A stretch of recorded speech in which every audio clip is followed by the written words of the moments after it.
6 ವರ್ಷ ಪೂರೈಸಿದ ರಾಜ್ಯಸಭಾ ಸದಸ್ಯ ಈರಣ್ಣ ಕಡಾಡಿ ಈಗ ಗೋಲ್ಮಾಲ್ ಒಂದು ಪ್ರಕರಣದಲ್ಲಿ ಸಿಕ್ಕಿ ಹಾಕಿಕೊಂಡಿದ್ದಾರಾ ಅಂತ ಪ್ರಶ್ನೆ. ಅಲ್ಲಿನ ಜನ ಮಾತಾಡ್ತೈತೆ. ಮಹಾಲಕ್ಷ್ಮಿ ಅರ್ಬನ್ ಸವಾಲ್ ಸಹಕಾರಿ ಕಲ್ಲೋಳೆಯಲ್ಲಿದೆ, ಮೂಡಲಿ ತಾಲೂಕು. ಅಲ್ಲಿ ಏನಿದೆ, ಅಲ್ಲಿ 24 ವರ್ಷದ ಹಿಂದಿನ ಬ್ಯಾಂಕ್ ಇದು. ಅಲ್ಲಿ 103 ಕೋಟಿ ಡಿಪಾಸಿಟ್ ಇದೆ. ಇಲ್ಲಿ ಸಹಕಾರಿ ಸಂಘಗಳ ಅಂದ್ರೆ ಸವಾಲ್ ಸಹಕಾರಿ ಸಂಘಗಳ ನಿಯಮನ ಕಂಪ್ಲೀಟ್ ಆಗಿ ಉಲ್ಲಂಘನೆ ಮಾಡಿದ್ದಾರೆ ಅಂತ ಆರೋಪ ಇದೆ. 100 ಕೋಟಿ ಇತ್ತಂದ್ರೆ ಆ ನಿಯಮದ ಪ್ರಕಾರ 20 ಕೋಟಿಯಲ್ಲಿ ಡಿಪಾಸಿಟ್ ಇಡಬೇಕು.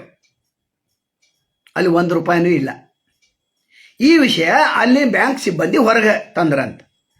ಆ ಹೊರಗೆ ತಂದಂಥ 4 ಸಿಬ್ಬಂದಿಯನ್ನು ಇವರು ತಮ್ಮ ಅಧಿಕಾರದ ದುರುಪಯೋಗ ಪಡಿಸಿಕೊಂಡು ಪೊಲೀಸರಿಗೆ ಹ್ಯಾಂಡ್ ಓವರ್ ಮಾಡಿದಾರಂತ. ನಾರಾಯಣ ಬರ್ಮನಿ ಅವರು ವಿಚಾರ ಮಾಡಬೇಕಾಗಿತ್ತು. ಅರಣ್ಯ ಕಡಾಡಿ ಎಂಥ ಮನುಷ್ಯ, ಎಂಥವ್ರು ಇವರು, ದ್ವೇಷ ರಾಜಕಾರಣಿ, ಸಿಡಿನ ರಾಜಕಾರಣಿ, ಇನ್ನೊಬ್ಬರು ಬೆಳೆ ಕೊಡೋದಿಲ್ಲ, ಸಂಘ ಸಂಸ್ಥೆಗಳನ್ನು ಬೆಳೆಸಿಲ್ಲ. ಹಂಗೆ ಸಂಘ ಸಂಸ್ಥೆಗಳನ್ನು ಬೆಳೆಸಿದ್ರೆ ಹೇಳಿ ಅವರು ಎಷ್ಟು ಸಂಘ ಸಂಸ್ಥೆಗಳನ್ನು ಬೆಳೆಸಿದಾರೆ ಅಂತೇಳಿ 6 ವರ್ಷದಲ್ಲಿ. ಸಿಡಿನ ರಾಜಕಾರಣ ಬಿಡೋದು ಕೇವಲ ಜಾರಕಿಹೊಳಿ ಸಹೋದರ ವಿರುದ್ಧ ಎತ್ತಿ ಕಟ್ಟೋದು, ಲಿಂಗಾಯತರನ್ನ ಎತ್ತಿ ಕಟ್ಟೋದು. ಮತ್ತು ಇವರೇನೋ ಅಭಿವೃದ್ಧಿ ಮಾಡ್ಲಿಕ್ಕೆ ಆಗೋದಿಲ್ಲ. ಮತ್ತು ಅಭಿವೃದ್ಧಿ ಮಾಡ್ಲಿಕ್ಕೆ ಆಗೋದಿಲ್ಲ ಅಂತಂದ್ರೆ ಏನು ಹೇಳೋದು, ಜಾರಕಿಹೊಳಿ ಸಹೋದರು ನಮ್ಮ ವಿರುದ್ಧ ಹಗಿತನವನ್ನು ಸಾಧಿಸ್ತಾ ಇದ್ದಾರೆ ಅಂತ ಹೇಳೋದು. ಅಭಿವೃದ್ಧಿ ತನಗ ಮಾಡಕ್ಕೆ ಬರೋಂಗಿಲ್ಲ, ಇನ್ನೊಬ್ಬರಿಗೆ ಅಡ್ಡ ಬಂದರೆ ಸುಳ್ಳು ಹೇಳೋದು. ಲಿಂಗಾಯತ್ ವರ್ಸಸ್ ಅದರ್ಸ್ ಮಾಡೋದು, ಜಾರಕಿಹೊಳಿ ಸಹೋದರ ಮಾಡೋದು. ಇಂಥ ದ್ವೇಷ ರಾಜಕಾರಣ ಬಿಟ್ಟು ಬಿಡ್ಬೇಕು. ನಾವು ಯಾರ ಪರ ಅಲ್ಲ, ಯಾರ ವಿರುದ್ಧನೂ ಅಲ್ಲ. ನಾವು ಜಾರಕಿಹೊಳಿ ಪರನಿಲ್ಲ, ಈರಣ್ಣ ಕಡಾಡಿ ಪರ ವಿರುದ್ಧ. ಆದ್ರೆ ಅಲ್ಲಿ ಏನು ನಡೀತೈತಲ್ಲ ಅದು ಹೇಳ್ಬೇಕಲ್ಲ. ಪೊಲೀಸರಿಗೆ ಹಿಡ್ಕೊಂಡು ಅವ್ರ ಮೇಲೆ ಪ್ರೆಷರ್ ಹಾಕಿ ಆ ಹುಡುಗರನ್ನ ಬಡಿಸೋದು ಹೆಂಗೆ, ಒಳಗಿನ ಸುದ್ದಿ ಹೊರಗೆ ಬಿಡಬೇಕಲ್ಲ. ಮತ್ತೇನವ ಸ್ಪಷ್ಟೀಕರಣ ಕೊಡ್ತಾರ ನಿನ್ನೆ ತಮ್ಮ ಮೊಬೈಲ್ದಲ್ಲೇ, ಅಲ್ಲ ಗೋಲ್ಮಾಲ್ ಏನಾಗಿಲ್ಲ, ಎಲ್ಲ ಕರೆಕ್ಟ್ ಇದೆ ಅಂತೇಳಿ. ಹಂಗಾದ್ರೆ ತಾಕತ್ತಿದ್ರೆ ನೀವು ಪತ್ರಿಕಾಗೋಷ್ಠಿ ನಡೆಸರಲ್ಲ, ನೋಡೋಣ. ಎಲ್ಲ ಬಹಿರಂಗವಾಗಿ ಹೇಳ್ರಿ ಏನೇನು ನಡೆದಿದೆ ಅಲ್ಲಿ. ಆಯ್ತಲ್ಲ, ಮೈಕ್ರೋ ಫೈನಾನ್ಸದ ಏನೋ ವ್ಯವಸ್ಥೆ ಇತ್ತು, ಅದರ ಅಡಿಯಲ್ಲಿ ನೀವೇನು ಸಾಲ ಕೊಡ್ತಿದ್ರಿ, ಅದು ಹೊರಗೆ ಬರಲಿ, ಎಲ್ಲ ಹೊರಗೆ ಬರಲಿ. ಹಾಲಿಂದ ಹಾಲ, ನೀರಿನ ನೀರಿಗೆ ಆಗಲಿ. ನಿಮಗೆ ಅಭಿವೃದ್ಧಿ ಮಾಡೋಕೆ ಬರೋಂಗಿಲ್ಲ. ಕೇವಲ ಜಾರಕಿಹೊಳಿ ಸಹೋದರ ವಿರುದ್ಧ ಎತ್ತು ಕಟ್ಟೋದು ಯಾವುದೋ ಅಂದರೆ ಇರಲಿ, ಸಣ್ಣ ವಿಷಯ ದೊಡ್ಡ ವಿಷಯ ಇರಲಿ, ಒಳ್ಳೇದೆ. ನಿಮ್ಗೆ ಅಭಿವೃದ್ಧಿ ಮಾಡ್ಬೇಕಂತ ವಿಚಾರ ಐತೆ ಅಂತೇಳಿ ನಾವು ಈರಣ್ಣ ಕಡಾಡಿ ಕೇಳ್ತಾ, ಅಭಿವೃದ್ಧಿ ಮಾಡ್ಬೇಕಾ ನಿಮಗೆ? ಹಾಗಾದ್ರೆ ಕೇಂದ್ರ ಸರ್ಕಾರದಿಂದ DCC ಬ್ಯಾಂಕಿಗೆ ಸಬ್ಸಿಡಿ ಎಷ್ಟು ಬರ್ತೈತೆ ಅಂತ ಹೆಚ್ಚು ಮಾಡ್ಕೊಂಡು ಬರ್ಬೋದಿತ್ತಲ್ಲ. ರೈತರ ಸಲುವಾಗಿ ಸಬ್ಸಿಡಿ ಅದು ಹೆಚ್ಚು ಮಾಡಿಕೊಂಡು ನಿಮ್ಮ ಆ ರೈತರಿಗೆ ಟ್ರ್ಯಾಕ್ಟರ್ ಕೊಡ್ಬೇಕಲ್ಲ. ಈ ಥರ ಸಬ್ಸಿಡಿ ಬಂದಂಥ ಅನುದಾನವನ್ನು ಅಲ್ಲಿ ಹಂಚುವಂಥ ಕೆಲಸ ಮಾಡಲ್ಲ. 6 ವರ್ಷದಲ್ಲಿ ಎಷ್ಟು ತಂದ್ರಿ DCC ಬ್ಯಾಂಕಿಗೆ? ಈಗ ನಿಮ್ಮ DCC ಬ್ಯಾಂಕ್ ಯಾಕೆ ಹೊರಗೆ ಇಟ್ರಂದ್ರೆ ಇವ್ರು ಇಲ್ಲಿ ಒಳಗೆ ಬಂದ್ರೆ ಇವ್ರು ಹಾಳು ಮಾಡ್ತಾರಂತ ಅವ್ರಿಗೆ ಗೊತ್ತಿದೆ.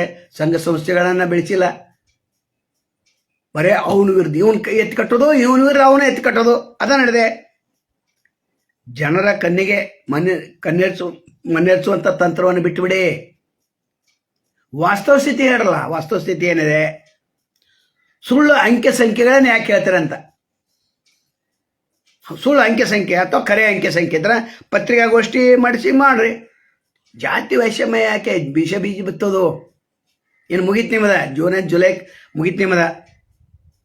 ಬರೇ ಮೋದಿನ ಹೊಗಳಿನ 6 ವರ್ಷ ಮೋದಿನ ಹೊಗಳ್ರಿ ನೀವು. ಹೆಂಗೆ ಹೊಗಳ್ರಿ? ಏನು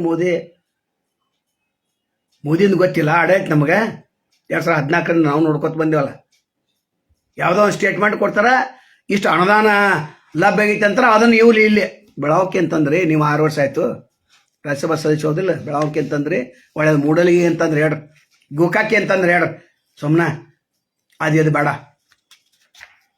ಸುಮ್ಮನೆ ಒಂದು ಆರೋಪ ಬಂದಾಗ ಅದನ್ನು ತಿರಸ್ಕಾರ ಮಾಡಬಾರ್ದು. ಅದಕ್ಕೆ ಸ್ಪಷ್ಟೀಕರಣ ಕೊಡಬೇಕಾಗಿತ್ತು. 4 ಹುಡುಗರನ್ನ ಹಿಡಿಯೋದು, ಅದನ್ನು ಅವರಿಗೆಲ್ಲ ಇದನ್ನು ಮಾಡೋದು ಅದೇ ಆಗಬೇಕಾಗಿತ್ತು. ಅದು ಇನ್ನು ಮಹಾಲಕ್ಷ್ಮಿ ಪ್ರಾಥಮಿಕ ಕೃಷಿ ಸಂಘದ ಚೇರ್ಮನ್ ನೀವು ಇದ್ರಿ. PKPSದು ಅದು PKPS ಎಷ್ಟು ಬೆಳೆಸಿರಿ? ಏನೋ ಕೊಟ್ಟಿರ್ಬೇಕಾ ಸಾಲ, ನೀವು ಕೊಟ್ಟಿರ್ಬೇಕು. ಅಂಥ PKPSಗಳು ಎಲ್ಲವನ್ನ ಬೆಳೆಸ್ಬೋದಿತ್ತಲ್ಲ. ಎಲ್ಲರನ್ನ ಬೆಳೆಸಿಬಿಟ್ರೆ ನಿಮ್ಮನ್ನ DCC ಬ್ಯಾಂಕ್ ಸದಸ್ಯ ಮಾಡಿದ್ರಲ್ಲ, ಮಾಡ್ತಿದ್ರು. ಒಬ್ಬ ನಮ್ಮ ಬೆಂಬಲಕ್ಕೆ ನಿಂತಂತ ಜಾರಕಿಹೊಳಿ ಸಹೋದರು ಎತ್ಕೊಂಡು ಹೋದ್ರಂತ. ಅವ್ರು SP ಗೆ ಇದು ಫೋನ್ ಮಾಡ್ರಂತ. SP ಗಮನಕ್ಕೆ ಕೊಡಲಿಲ್ಲ ಅಂತ ಬರೀ ಎತ್ತಿ ಕಟ್ಟೋದು. ದೇಶ ರಾಜಕಾರಣ ಬಿಡಬೇಕು, ಶೇಡಿನ ರಾಜಕಾರಣ ಬಿಡಬೇಕು, ವೈಯಕ್ತಿಕ ದ್ರೋಹ ವಂಚನೆ ಬಿಡಬೇಕಾಗ್ತದೆ. ಏನು ಇದು ಭಾಳ ದಿವಸ ನಡೆಯಂಗಿಲ್ಲ. ಇನ್ನು MP ಇದು ಮುಗಿದ ಪೀರಿಯಡ್, ಇನ್ನು ಯಾರು ನಿಮ್ಮ ಮಾತು ಕೇಳ್ತಾರೆ?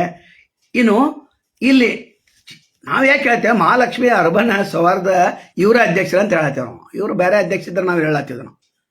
ಇನ್ನು PKPS ಹೇಳ್ತೇವೆ, ಡಾಕ್ಯುಮೆಂಟ್ಸ್ ಇಟ್ಕೊಂಡು ಹೇಳ್ತೇವೆ, ಎಲ್ಲವನ್ನೂ ಹೇಳ್ತೇವೆ, ನಾವು ಬಿಡೋಂಗಿಲ್ಲ. ವೈಯಕ್ತಿಕ ಯಾಕೆ? ನಮ್ಮದು ವರದಿಗಳು ನೋಡ್ರಿ, ನಮ್ಮ ವರದಿಗಳು ವೈಯಕ್ತಿಕ ಯಾರ್ದು ಇರಂಗಿಲ್ಲ, ಒಂದೂ ಇರಂಗಿಲ್ಲ. 2000 2500 ವರದಿಗಳದ ವೈಯಕ್ತಿಕ ಏನಾದ್ರು ಮಾತಾಡಿದೇವನ ಯಾರ್ದು ತೆಗೆದು ನೋಡ್ರಿ. ಇರನ್ನ ಕಡೆ ಹಿಡಿಯವ್ರ ನೀವು ತೆಗೆದು ನೋಡ್ರಿ, ನಿಮ್ಮ ವಿರುದ್ಧ ಏನಾರು ಮಾತಾಡಿದೇವೆ? ಇಲ್ಲ. ಈಗ ಅನ್ಬೋದು, ಯಾರಾದರೂ ಏನಾದರೂ ಹೇಳಿ ಇವರಿಗೆ ಏನಾದ್ರು ದುಡ್ಡು ಕೊಟ್ಟು ಬಡಿಸಿರ್ಬಂತ. ನಮಗೆ ದುಡ್ಡು ಕೊಡೋದಂಥ ಅಗತ್ಯ ಏನೂ ಇಲ್ಲ. ನಮಗೆ ಸುದ್ದಿ ಬಂತಂದ್ರೆ ಬಿಡೋರು ಅಟ್ಟೆ. ನಾರಾಯಣ ಬನ್ನಿಮರು ಕೇಳ್ತಾರೆ, ಇವರು ಯಾವ ಕಾನೂನಡಿಯಲ್ಲಿ ನೀವು ಅವ್ರನ್ನ ಬಂಧಿಸಿದ್ರಿ ಅಥವಾ ಬಿಟ್ರಿ? ಪ್ರೆಷರ್ ಬೇಡ, ಪ್ರೆಷರ್ನಿಂದ ಯಾವುದೋ ಪೊಲೀಸ್ ಡಿಪಾರ್ಟ್ಮೆಂಟ್ದವ್ರು ಕೆಲಸ ಮಾಡಬಾರ್ದು ಅಂತ. ಈ ಜನ ಕ್ಯಾಕರಿಸಿ ಹೋಗೋಕ್ಕಿಂತ ಮೊದಲು ಎಚ್ಚೆತ್ಕೊಳ್ಬೇಕು, ಸತ್ಯ ಸಂಗತಿ ತಿಳಿಸ್ಬೇಕು, ಈ ರೀತಿ ವ್ಯವಹಾರ ಇದೆ. ಪತ್ರಿಕಾಗೋಷ್ಠಿ ತೆಗೆದು ಹೇಳಲ್ಲ, ಅಥವಾ ಪತ್ರಕರ್ತರಿಗೆ ಹೇಳ್ರಿ, ಯಾರಾದರೂ ಇಬ್ಬರಿಗೆ ಅವರೇ ಬಂದು ನೋಡ್ಕೊಂಡು ಹೋಗ್ತಾರಲ್ಲ. ಮೈಕ್ರೋ ಫೈನಾನ್ಸದ ಗುಂಪು ಸಾಲ ಕೊಟ್ಟಿದ್ದು ಬಹಿರಂಗ ಆಗಲಿ, ಇವೆಲ್ಲ ಬಹಿರಂಗ ಬರಬೇಕಲ್ಲ. ನೀವೇನು ಮಾಡ್ತೀರಿ? ಒಳಗಿನ ಸುದ್ದಿ ಹೊರಗೆ ಹೆಂಗೆ ಬಂತು ಅಂತ ಆ ನೌಕರಿಗೆ ನೀವು ಅನ್ಯಾಯವನ್ನು ಮಾಡಿದಿರಿ ಅಂತ ಅರ್ಥ, ಇದರ ಅರ್ಥ. ಹಾಗಾದ್ರೆ ನೀವು ಎಷ್ಟು ದಿವಸ ಅಂತ ಮುಚ್ಚಿಡೋರು? ಮುಚ್ಚಿಡ್ಲಿಕ್ಕೆ ಆಗೋದಿಲ್ಲ. ಯಾವುದೋ ಒಂದು ಪ್ರಕರಣ ಮುಚ್ಚಿಡ್ಲಿಕ್ಕೆ ಆಗೋದಿಲ್ಲ. ರೂಲ್ಸ್ ಆರ್ ರೆಗ್ಯುಲೇಷನ್ಸ್ ನಿಮಗೊಂದ ಬೇರೆದಲ್ಲ. ಸೌಹಾರ್ದದಲ್ಲಿ ಇದೇ ನಡೆದಿದೆ. ಸೌಹಾರ್ದದಲ್ಲಿ ಬೇಕಾದವ್ರು ಮಾಡ್ಕೋಬೋದು. ಒಟ್ಟಾರೆ ನಯವಂಚಕ ರಾಜಕಾರಣನ ಬಿಡಬೇಕು. ಜಾರಕಿಹೊಳಿ ಸೋದರಿ ಎತ್ತಿ ಕಟ್ಟುವಂಥ ಕೆಲಸವನ್ನು ಬಿಡಬೇಕು. ಅಭಿವೃದ್ಧಿ ಕೆಲಸ ಮಾಡಲ್ಲ. ನಿಮಗೆ ಜನ ತಾನೇ ಡಿಸಿಸ್ ಬ್ಯಾಂಕ್ ಯಾಕೆ? ಅದೇ ಹೇಳಿದಲ್ಲ, ಡಿಸಿಸ್ ಬ್ಯಾಂಕಿದ ಏನು ಕೇಂದ್ರ ಸರ್ಕಾರದ ಏನು ಅನುದಾನ ಬರ್ತದೆ, ಹೆಚ್ಚು ತೊಗೊಂಬರ್ರಿ, ಹೆಚ್ಚು ಸಬ್ಸಿಡಿ ತೊಗೊಂಬರ್ರಿ ನೋಡೋಣ. ಮೋದಿ ನಿಮಗೆ ಭಾಳ ಕ್ಲೋಸ್ ಹೌದಿಲ್ಲ? ಅಮಿತ್ ಶಾ ಭಾಳ ಕ್ಲೋಸ. ನೀವು ಭಾಳ ನಿಷ್ಠಾವಂತ ಕಾರ್ಯಕರ್ತರು BJPಯಿಂದ, ನಮಗೆ ಗೊತ್ತಿದೆ. ನಿಷ್ಠಾವಂತರಿಗೆ ಕೊಟ್ಟಿರ್ತಾರೆ, ನೀವು ನಿಷ್ಠಾವಂತರು ಹೌದು. ನಿಮಗೆ MP ಕೊಟ್ಟದ್ದು ಕರೆಕ್ಟನೇ ಇದೆ. ಯಾಕಂದ್ರೆ ಪ್ರಭಾಕರ್ ಕೋರೆ ಪ್ರಯತ್ನ ಮಾಡಿದ್ರು, ಭಾಳ ಮಂದಿ ಪ್ರಯತ್ನ ಮಾಡಿದರು, ರಮೇಶ್ ಕತ್ತಿಯವರು ಪ್ರಯತ್ನ ಮಾಡಿದರು, ಅದ್ರ ಆಗಲಿಲ್ಲ. ನಿಮಗಾಯಿತು. ಪ್ರಭಾಕರ್ ಕೋರೆ ಪ್ರಯತ್ನ ಮಾಡಿದರು, ಅವ್ರ ಮಗನ ಸಲುವಾಗಿ ಪ್ರಯತ್ನ ಮಾಡಿದ್ರು, ಅದರ ಕೊಡಲಿಲ್ಲ, ನಿಮಗೆ ಕೊಟ್ಟರು. ಭಾಳ ಸಂತೋಷದ ವಿಷಯ. ಅದರನ್ನು ಸದುಪಯೋಗ ಪಡಿಸ್ಕೊಂಡ್ರೇನು? 11 ರೂಪಾಯಿ ಪಟ್ಟಿ ಕೊಡಕ್ಕೆ ನೀವು ಹಿಂದೆ ಮುಂದೆ ನೋಡ್ತಾರೆ. ಮತ್ತು ಲಿಂಗಾಯತರು ಲಿಂಗಾಯತರು ನಾನು ಅಂತ ಅನ್ರಿ, ಬೇಡ ಅನ್ನಂಗಿಲ್ಲ. ಅದ್ರ ರೀತಿ ಆ ಪಟ್ಟಿನೂ ಕೊಡ್ಬೇಕಲ್ಲ. ಬರೇ ಭಾಷಣ ಮಾಡೋದು, ಮಠಮಾನ್ಯಗಳಿಗೆ ಹೋಗೋದು ಭಾಷಣ ಮಾಡೋದು, ಯಾರೇ ರೈತರು ಕೊಟ್ಟರು ಅಲ್ಲಿ ರೈತರ ಬಗ್ಗೆ ಭಾಷಣ ಮಾಡೋದು. ರೈತರ ಬಗ್ಗೆ ಕಳ್ಕಳಿ ಇದ್ರೆ DCC ಬ್ಯಾಂಕಲ್ಲಿ ಹೆಚ್ಚು ಸಾಲ ಕೊಡ್ಸಲ್ಲ ನೋಡೋಣ, ಹೆಚ್ಚು ಸಬ್ಸಿಡಿ ಕೊಡ್ಸಲ್ಲ, ಸಾಲ ಅಲ್ಲ ಸಬ್ಸಿಡಿ ಕೊಡ್ಸಲ್ಲ ಕೇಂದ್ರ ಸರ್ಕಾರದ. ಅಹಮದಾಬಾದ ಏನು ಅಮಿತ್ ಶಾ ಅವ್ರದ ಕೋಆಪರೇಟಿವ್ ಸೊಸೈಟಿ ಇದೆ, ಸೌಹಾರ್ದ ಸೊಸೈಟಿ, DCC ಬ್ಯಾಂಕ್ ಇದೆಯಲ್ಲ, ಅಲ್ಲಿ ಎಷ್ಟೊಂದು ಅಭಿವೃದ್ಧಿ ಮಾಡ್ತಾ ಇದಾರೆ, ಎಷ್ಟು ಸಾಲ ತಂದಾರ. ಅವ್ರಿಗೊಂದು ರೂಲ್ಸ, ನಿಮಗೊಂದು ರೂಲ್ಸ ಇಲ್ಲ. ಅಂದ್ರೆ ಇಲ್ಲಿ ಕೊಟ್ಟು ಅಂದ್ರೆ ಜಾರಕಿಹೊಳಿ ಸಹೋದರ ಮತ್ತೆ ತಮ್ಮ ಮಂದಿಗೆ ಹಂಚ್ಕೋತಾರ ಮತ್ತೆ ಹೇಳವ್ರು. ನೀವು ತಂದು ಅಂದ್ರೆ ಯಾಕೆ ತೊಡೋದಪ್ಪ? ಅಲ್ಲೇ ಇರಲ್ಲ.